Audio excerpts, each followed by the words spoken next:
Kiki readers, I'm Marlo. This is a Sew Along video for the Pillow Pet Project in the 2014 October-November issue of Kiki. For written directions, a supply list, and loads of cool stuff, make sure to get a copy of this issue. I already pinned and cut my fabric from the pattern pieces that I printed and cut my patterns from the Kiki website.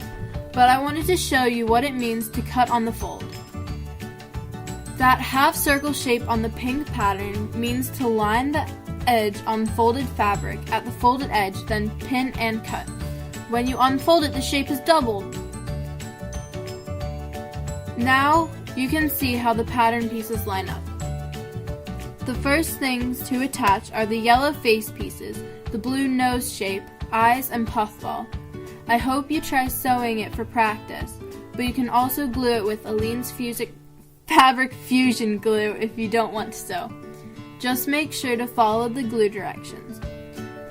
I used a chain stitch to secure the nose piece on. If you don't know how to chain stitch, make sure you check out our chain stitch how-to video on the Kiki YouTube channel. Now watch how fast I can sew this nose piece. Just kidding, I sped the clip up. I left some space open when I stitched the nose piece on so I could have room to stuff it. After I put enough stuffing in, I kept my chain stitch going and closed the hole before trying my thread in a knot.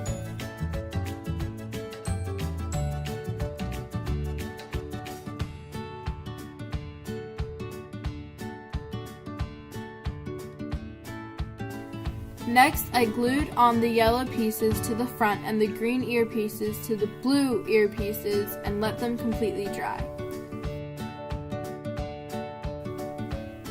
Now I'm ready to sew my ear pieces on. I placed perpendicular pins over the area I wanted to sew and marked tape on my sewing machine at a ½ inch away from the sewing needle. I always try to back tack at the beginning and end to secure the stitch in place.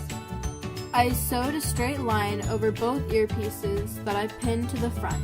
Then I repeated this process for the back of the head and the two blue ear pieces that I don't have green on the front. This is what it looks like when it's sewn.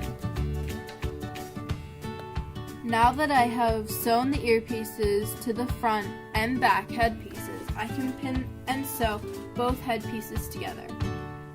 But just like the nose, I'm going to leave a hole open for stuffing. It may seem like it's really hard to sew around a bare head shape, but just take it around slow and keep your edge lined up with your piece of tape. When you get to the ears, you need to turn a slight corner. To do this, stop at the corner, push the needle into the fabric, lift the sewing foot and pivot the fabric in the direction that you want it to go. Then, put the needle foot back down and continue sewing.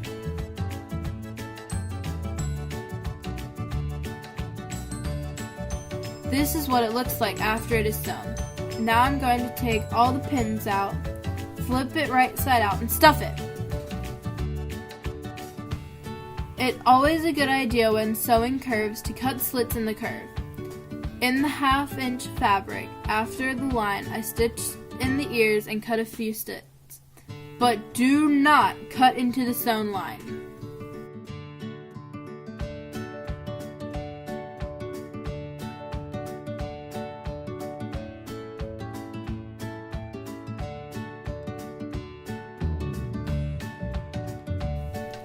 Now that I've stuffed the bear, I'm closing it with the tunnel stitch, also sometimes called as a slip stitch. I folded the raw edges inside and pinned them so it looked like the rest of the seam. Then, after knotting my thread, I sewed between the two lips of fabric, hiding most of the stitch under the fold. I start in one tunnel and push it through a little, and then I stick my needle through the tunnel on the other side a tiny bit and repeat this process. Then there is just a tiny stitch between both fabrics fold. Here it is close up for you.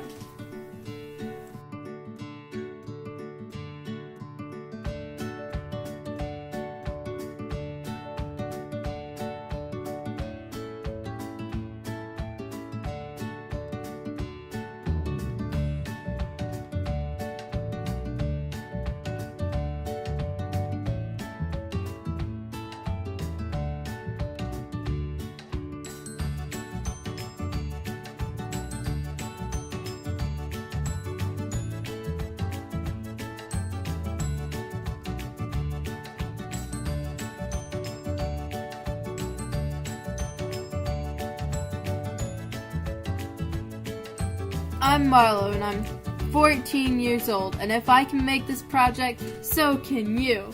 Thanks for watching. The end.